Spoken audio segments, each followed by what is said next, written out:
بسم الله الرحمن الرحیم. شروع میکنم به نام الله که بیاندازه مهربان نهایت رحم کننده است. اذا السماء انفطرت، در آن وقتی که آسمان شکافته شود، یعنی این آسمان در این حالتی که تو مشاهده میکنی که هیچ نوع شگافه، هیچ نوع سوراخ در او مشاهده کردن نمیتونی، روز فرا میرسه که آسمان ها مکمل دیده میشه، این میتور شگاف.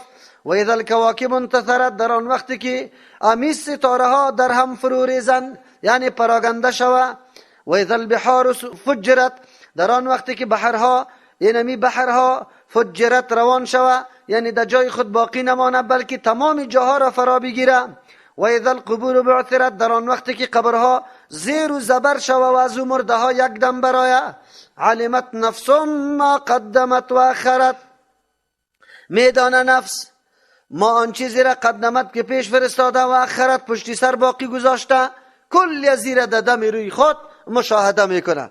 الله حالات بیان میکنه اول که اینی طور حالتا، این نظم و نظامی که فعلا تو مشاهده میکنی که با وجه احسن خیلی محکم است، یا را میبینی که در این حالت باقی نمیمانه. ستاره هایی که فضای آسمان گلگون کرده بود پراگنده میشه، هر طرف میفته فرو میریزه، آسمان شگاف میشه.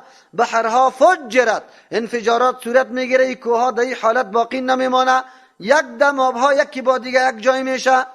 و اذا القبور بعثرت، قبرها یک دم زیر و زبر میشه، مرده ها از پیشش میبراید. این حالتا آمده نیست انسان. علمت نفس ما قدمت و اخرت، میدانه باز نفس آن چیزی را که پیش فرستاده و اخرت پشتی سر خود گذاشته. کدام اعمالی که انجام داده پیش یا پشتی سر گذاشته. مراد از اعمالی که پیش فرستاده اونو اعمالی است که خود کرده، خوب است یا بد است. پشتی سر اونمو اعمالی است که به طریق صدقه جاریه یا به طریق نعوذ بالله عمل بدعت پشتی سر خود گذاشته. الله تبارک و تعالی میگه برای شما اینی اعمالتان مکمل پیش میشه، اعمالی که بعد از مرگتون برای تو میرسه. او کدام اعمال است؟ خوب باشه یا بد، که پایه گذاری و اساس گذاری کرده باشی، او هم برای تو میرسه. از همون خاطر پیغمبر علیه السلام در یک حدیث میفرمه که کسی یک طریقه نیک اساس گذاری کرد، یعنی احیا کرد، اساس گذاریش توسط اسلام شده، خو لیکن او مرده بود، او را کسی او قدر اعتنا نمی کرد، تو گرفتی او را زنده کردی. آلی بعد از اینکه سری نمی سنت رسول الله کسی عمل میکنه، ولو که تو از دنیا رفتی تا روز قیامت عمل کننده سریزی تم قطع شریک هستی. آلی ببینیم اعمالی که پشت سر ما میرسه اینمی صدقات جاریه است. مسجد جور کرده مردم دیش نماز میخوانه ثواب میرسه. در حدیث ای را مشخص هم ذکر کرده. یا چیستا نهر جاری کرده باشی که جوی است آب میخوره مردم از پیشش، یا قرآن کریم به میراث گذاشته باشی، یا است که دارالایتام و مثلا کودکستان مسافرخانه ها را بنا کرده باشی، یا است که علم نافع پشتی سر گذاشته باشی، یا کتابی را تصنیف کرده ای. از این معلوم شد که هر انسان یکی خو عملی پیش روی خود است، یکی عملی بعد از مردن خود است. انسان تلاش بکنه که مبادا نعوذ بالله عملی را بگذاری که مردم سرش عمل کنه و تو دو گناه شریک باشی. بدعتا و رسوماتی که مردم میکشه، مثلا میلاد، اول کسی که دی کابل رواج داده تا آخر که میلاد عمل بدعت میشه، او آدم قطعش حصه داره. چرا؟ به خاطری که اساس گذاری کاری غلط کرده. اول کسی که در تلویزیون بنا کرد یا تلویزیون فیلمای غلط گذاشت، بعد از او مردم دیگه هم گذاشته، او دینمی گناه شریک است. اول کسی که نعوذ بالله پاتکارا کشید که مردم از بزور پیسه بگیره، امو آدم دینمی گناه شریک است. با مثل ازی هر نوع گناهی که اساس گذاری کرده، ولو که خودش حالی زنده نیست، لیکن بعد از او دیگه مردم سری از او عمل میکنه، در جرم و گناهش تو شریک هستی، از این گناه برات میرسه. دیگه این بدبخترین مردم هسته که خدا نجات داده نتونسته، بلکه بر علاوه پشتی سرم گناه میه. نیک بخترین مردم ها کدام است؟ اونموسته که در حیات خدا عمل نیک انجام داده، اما سلسله را بری خود باز کرده که بعد از وفاتش میه. تصنیف خیلی درست و چیسته نیکی کرده، کتاب تصنیف کرده، سالا مردم از او کتاب استفاده میکنه، او عمل نیک برش میرسه. بنیاد مدرسه را گذاشته، از اونجا صدها نفر طالب از قرآن و حدیث فارغ میشه، تخرج حاصل میکنه، ثواب برش میرسه. مسجد جور کرده، مردم نماز میخوانه، امی رقم. چارکند مردم از پیشش آب میگیره، امی رقم. شما بگویید وقتی که اینطور اعمال شایسته و نیک که بعد از مرگ ما هم سلسله آمدن و ثوابش بر ما برسه، آدم این کار بکنه؟ یعنی که این کارای بدعتی که فعلا رواج است در بین قوم خود. اگر من خواهم میرم میگم، اگر من اینجا 1 لک روپیه بمانم و این طرف 1 روپیه بمانم او تو بیای 1 روپیه بگیرم، کل مجلس میگه این آدم دیوانه است. 1 لک امان، 1 روپیه گرفت، کلگی آدم خطاب دیوانه میکنه. مردم ما دیوانه نیست؟ به میلیاردها ثواب میگذارن این خیرات های بدعتی را. این خو که به شرطی که درست باشه که 1 روپیه ثواب داره، وگر نه واخو بدعت است، برخلاف ثواب نیست، عذاب است. این را کرده رویسته. از یا که مردم دیوانه دیگه است، قطعا دیوانه دیگه پیدا نمیشه. از امو خاطر است که قرآن برای ما میگه علمت نفس، معلوم میکنه نفس ما او عملی را قدمت که پیش فرستاده، یعنی پیش کرده امو عمله، و اخرت یا نکرده او عمله، انجام نداده. عمل نیک بوده است پیشش باقی مانده، کلش پیش میشه. نماز خوانده، روزه را نگرفته، تلاوت قرآن نکرده، عمل سرش نکرده، تلاوت قرآن نکرده، معنایش نفهمیده، یکیش قدمت است دیگهش اخرت است. این کل یزیده شامل است. یا ایها الانسان، آلی زجر میده. چقدر غفلت است. مقتضای نمی آیاتایی که قبلا گفتیم، حالاتی که پیش روی ماست، مقتضای و حالتایی است که انسان باید هیچ وقت مغرور نباشه، متکبر نباشه. چرا؟ به خاطری که دنیا انجامش عاقبتش نمی رقم است، هیچ چیز باقی نمیمانه. پس چند روز که مال در دست تو آمده، قدرت در دست تو آمده، سر کل نظام دنیا حاکمیت هم نداری، فقط محض چیزی ناچیز در اختیار تو، تصرف تو آمده. اینقدر غرور و تکبر نکو که خود تسلیم نمیشی، نه به الله تبارک و تعالی عاجزی میکنی، نه سری مخلوق ترحم و شفقت میکنی. نیست مناسب. چرا؟ این حالتهای سابقه تقاضا میکنه که انسان سری امور دنیا مغرور نباشه. چرا؟ حالات دیگرگون میشه. از این خاطر الله میگه یا ایها الانسان، ای انسان. انسان چرا میگه ای انسان؟ ما غرک بربک الکریم، چی چیز تو را فریب داده؟ چرا چی چیز فریفته کرده تو را به پروردگارت الکریمی که کرم و سخاوتش خیلی زیاد است؟ رب اللهی که تو را تربیت کرد، انسان تربیت کرد تو را. چقدر احسانات بزرگ سرت کرده. یک تقاضای ربوبیت الله تبارک و تعالی است که الله تو را تربیت کرده، در کدام مستوی و مرتبه تو را رسانده که بالکل حق و حقوق الله را بشناسی، 1 لحظه نافرمانی از او را نکنی. یک الکریم، او ذاتی که سخاوتمندی کرده سری تو، از روزی که تو در شکم مادر، در رحم مادر هستی تا امروز مکمل در زیر سخاوت الله قرار داری. سری تو بخششا کرده، تو را در کدام مرتبه و مستوی رسانیده. چقدر بخششا کرد تو، نه عوض پرداخته نه کدام چیزی دیگره. خو الله تبارک و تعالی اهتمام تو را کرده، غذای تو را رسانده در شکم مادرم، بعد از تولدم، پس از اینکه تو کلان شدی، انواع نعمتها را الله برات داده. باز تقاضا چی میکرد؟ این انواع نعمتها تقاضا ازیره میکرد که مکمل منعم حقیقی تا میشناختی. پس سپاسگزاری امین نعمتهایی که الله برات داده میکردی. سپاسگزاریش چی بود؟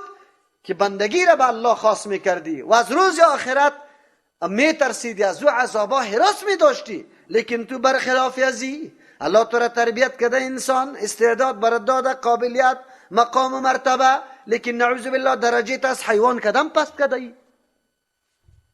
الکریم، الله سرت بخششا کرده، لیکن از این بخششا استفاده سو کرده، غلط کرده. این بخششای الله را به باد هوا دادی، گناه کردی، مالت زیاد شد، نعوذ بالله سود خوردی، قمار زدی، زنا کردی، مرتبت بالا شد، الا غصب کردی، مردم از ظلم سرش کردی. هر مواهب الله را تو غلط استفاده کردی.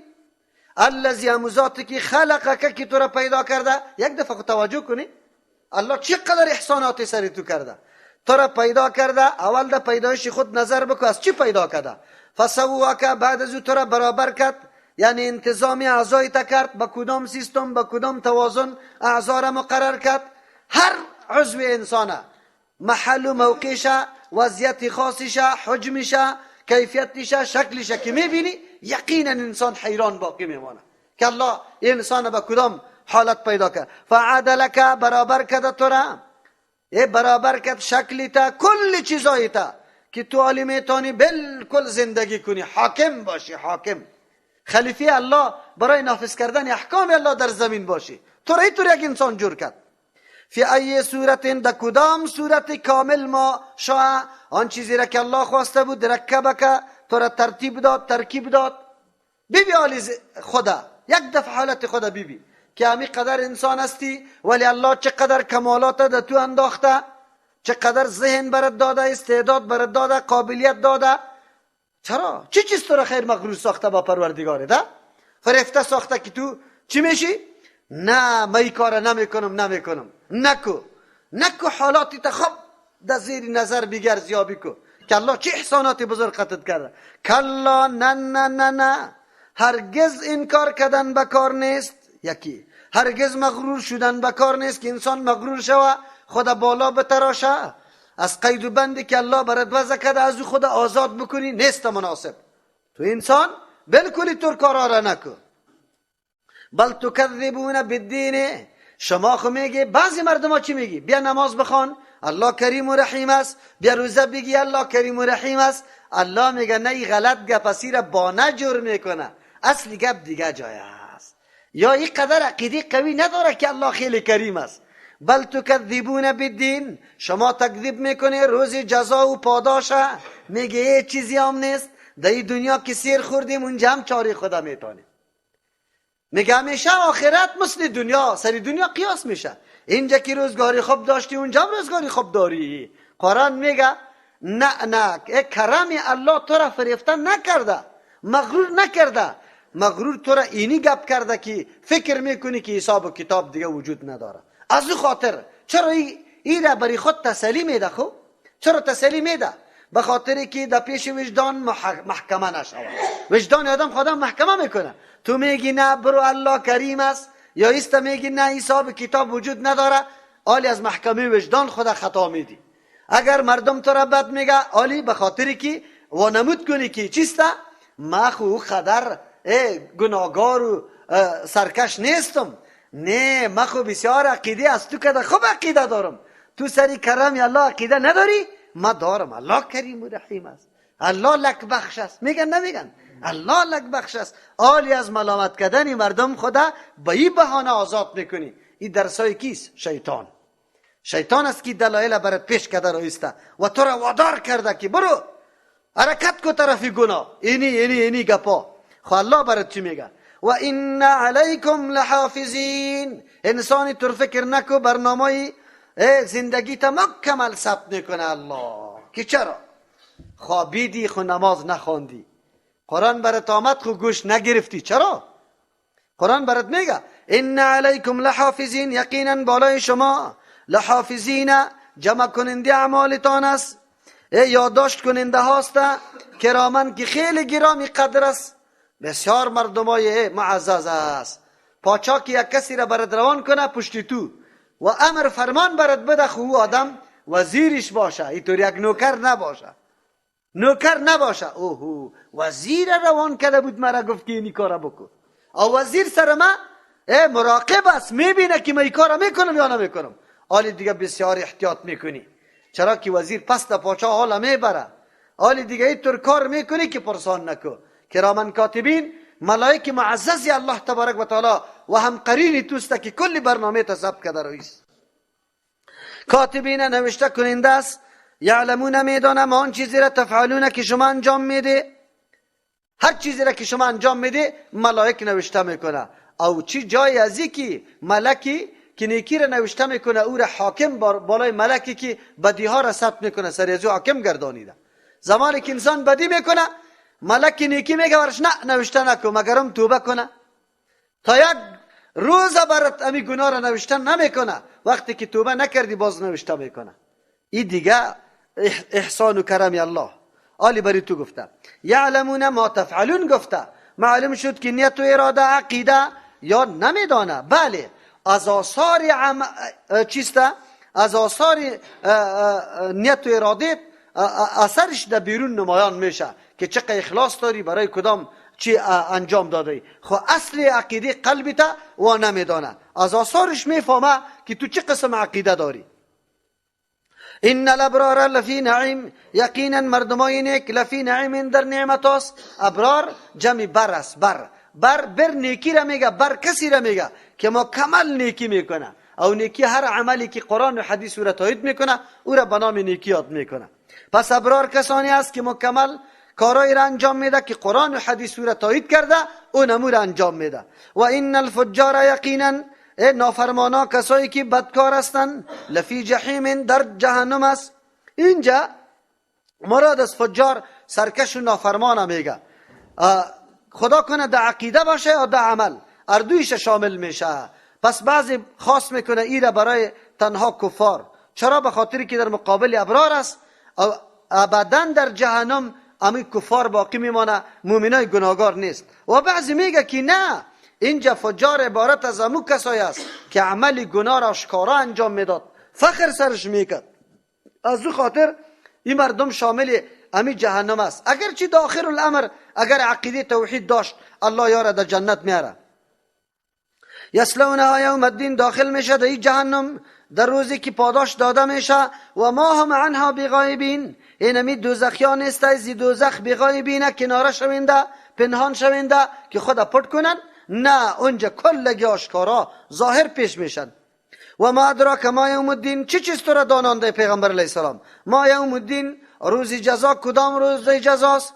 کدام روز است؟ ثم ما ادراک ما یوم الدین، باز چی چیز تو را دانانده که چیست یوم الدین، روز جزا؟ یعنی کدام روز است؟